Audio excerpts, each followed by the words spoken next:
les gens.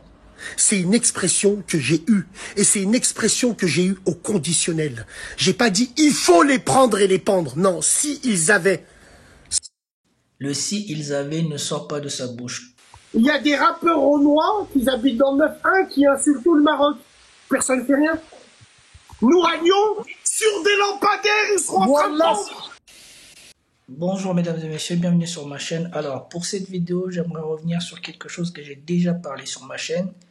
C'est le racisme latent ou le racisme implicite, l'acceptation du racisme non dit entre les Noirs et les Arabes en France. Et le cas le plus marquant, le cas qui fait ressortir tout ça, c'est les dernières déclarations de Bassem. Alors, suite à la diffusion de la vidéo de 2 minutes, il a d'abord fait cette vidéo réaction. Wakanda Forever. Vous avez des avocats, à ce qui paraît? Eh ben, allez plainter. Nous, on saura se défendre, voilà, tout simplement. C'est tout simplement. Votre sauce Twitter, je la mets ici. Dans mon casse-dalle, en sauce verte. Vous comprenez ou vous comprenez pas? Tout simplement. On a une manière de parler. En aucun cas, on a dit les Noirs de Lyon ou les Noirs, on les pend à des lampadaires. Non. Ceux qui ont fait ça, s'ils avaient été chez nous, on les aurait pendus à des lampadaires. C'est une manière de parler, une expression. Comme on dit, je vais te tuer. Comme on dit, je vais te brûler. C'est une expression. Mais quand c'est moi, oh, forever, oh, allô, bah allez déposer plainte. Tout simplement. Les propos que j'ai eus sur la tête de ma mère, comparés aux propos que vous tenez, vous, sur les réseaux en masqué, moi, c'est du petit lait. Mais moi, contrairement à vous, je mets mon visage et j'en parle. Je parle de ceux qui ont frappé ci, ceux qui ont fait ça, je parlais d'eux. Depuis quand, moi, je dis, il faut prendre des gens, il faut les pendre à des lampadaires. L'autre, il est allé nous mettre un dessin, tout ça pour essayer d'eux. Mais faites ce que vous avez à faire. Moi, j'ai rien à me reprocher. J'ai une manière de parler qui est crue. Qu'on soit bien clair entre nous. C'est une manière de parler qui est crue. C'est des expressions qu'on a toujours utilisées.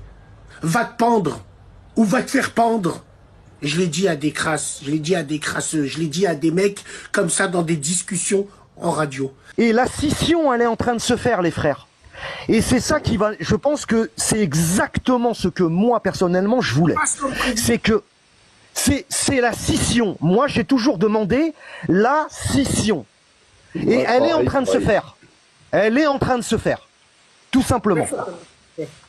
Une séparation, comme l'a dit Bassem là, comme il l'a rappelé tout à l'heure, on peut vivre chacun de son côté en se respectant, sauf que eux, non, ça leur suffit pas, ils veulent pas, non, ils continuent, en fait, pour eux c'est une provocation le fait de leur dire qu'on veut se séparer, qu'on veut qu'ils nous laissent tranquilles, non, ça leur suffit pas, Mon frère, il y a une femme, une hajja, elle a été giflée dans le RER, dans le tram.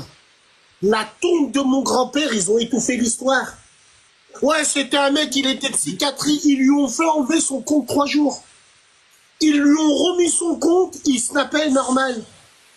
Il y a des rappeurs renois qui habitent dans le 9-1 qui insultent tout le Maroc. Personne ne fait rien. Nous à Lyon, sur des lampadaires, ils seront en train de prendre la tête de ma mère. Voilà, Donc, dans ses excuses, ou en tout cas dans sa première intervention, quand il dit qu'il a parlé au conditionnel, nous voyons bien qu'ici, il n'a pas parlé au conditionnel. Il dit, il y a des rappeurs renois qui insultent tout le Maroc, et personne ne dit rien. Nous, à Lyon, sur des lampadaires, il se serait retrouvé. Il ne met ni conditionnel, ni quoi que ce soit. Il ne dit pas si. Il dit, ça serait passé à Lyon, ça serait pareil. Donc, même dans ses excuses, il n'arrive pas à relater les faits que lui-même il a prononcés. Probablement qu'avant de s'excuser, il a regardé cette vidéo, mais même en revenant s'excuser, il n'arrive pas à avoir de la clarté dans ses excuses. Donc c'est juste ça que j'ai relevé, et c'est tant mieux que ce passage ait été inséré ici, parce que j'aurais été obligé d'aller le re-regarder pour voir si ce qu'il disait dans ses excuses était en adéquation avec ce qu'il avait dit dans cette vidéo. Je suis d'accord avec toi. Je suis d'accord avec toi, moi, Bassem, frérot. Mais t'as vu dans le 9-1, t'as vu, tu vas dans une cité, ils sont 100. Il y a 95 Renois, frérot. Il y a 95 Renois dans leur cité là-bas dans le 9-1, Evry. Ouais. Frère, mais attends, le gueuse, je veux bien écouter ce que tu dis. Mais mets-toi à la place de la minorité d'Arbikia, mon frère. Là-bas, ils sont 4-5, ils sont 90 à côté de frérot. Attendez, moi, je suis de Nanterre, frérot, c'est différent, mon frère. Attends, frère. Et ici, vous voyez un trait de caractère que je vous avais dit aussi dans ma vidéo. Ça fait longtemps que j'ai fait cette vidéo. Et j'avais dit que quand tu es ami avec un arabe, la plupart d'entre eux n'aiment pas les noirs, détestent les noirs. Particulièrement, si tu veux que ça se manifeste, sors avec sa sœur ou aie des rapports proches avec sa sœur ou avec une fille qu'il apprécie. Et tu verras cette haine, ou en tout cas ce rejet des noirs s'exprimer, même si tu pensais que c'était ton ami. Parce qu'on a déjà eu plusieurs histoires de beaux-frères arabes, de amis arabes, qui ont mal tourné parce que le noir était tombé amoureux de la sœur, ou de la cousine, ou de je sais pas quoi, ou vice-versa. C'est la cousine ou la sœur qui est tombée amoureux d'un mec noir. Et vous voyez ici, je ne dis pas que les Arabes qui sont nés et qui ont grandi hors de l'Occident ont ce trait de caractère-là, puisque la plupart du temps, j'en connais pas. Le peu que j'en connais qui sont venus de là-bas et qui sont arrivés, j'en ai peu connu qui ont manifesté de la lâcheté. S'ils n'aiment pas les Renois, ils le manifestent directement. Et moi, je préfère quelqu'un qui, si tu n'aimes pas les Noirs, tu le manifestes directement. Comme ça, au moins, on sait à quoi s'attendre, plutôt que d'être dans la lâcheté comme celui qui parle avec Bassem. Parce que, en tant que personnes qui ont grandi dans les cités, on comprend bien que voilà, il y a des enjeux d'honneur, de respectabilité qui se jouent. Et donc, si tu veux casser ton tête, que les Renois soient 85 ou je sais pas quoi, si t'as un mec intègre, si t'as un mec qui te respecte et qui dit que voilà, je suis pas d'accord avec ça et tout ça, on va régler nos affaires en bonhomme. Moi, dans la majeure partie des quartiers que j'ai connus, surtout si vous habitez le même quartier, on va vous laisser faire votre tête. Mais dans la majeure partie des quartiers où j'ai grandi, ceux qui acceptent le moins de faire des tête-à-tête, c'est les Arabes. Et ceux qui acceptent le moins les résultats des tête-à-tête, c'est aussi les Arabes. Ils sont lâches pour faire des tête-à-tête. Jamais ils n'acceptent à force égale ou à gabarit égal de faire des tête-à-tête, très très rare. Et surtout 2, s'ils perdent, plutôt que d'être comme nous quand on a grandi, voilà, vous faites le tête, t'as perdu, c'est pas grave, tu prends ta défaite comme un bonhomme, une autre occasion viendra peut-être de vous battre et tu auras l'occasion de te rattraper si tu en as la force. Eux, la plupart du temps, quand ils perdent, c'est là même que tu risques pire. Parce que pour laver l'affront qu'ils ne supportent pas, de ne pas avoir été à la hauteur, de ne pas avoir été un homme et d'avoir perdu, ça part au couteau. Et ça va planter les gens. Et j'ai trop vu ce scénario-là. Et de toute manière, moi, j'ai même pas d'état d'âme à parler de ça. Parce que si mon petit frère est décédé, c'est à cause de ce comportement.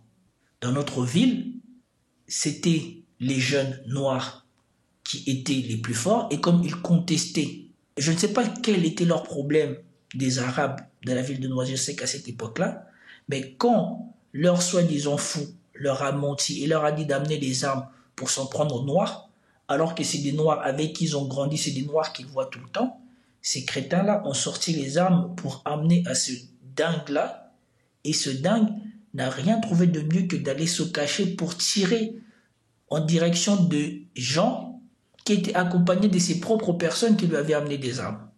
Malheureusement, il n'y a qu'une seule victime ce jour-là, c'était mon petit frère.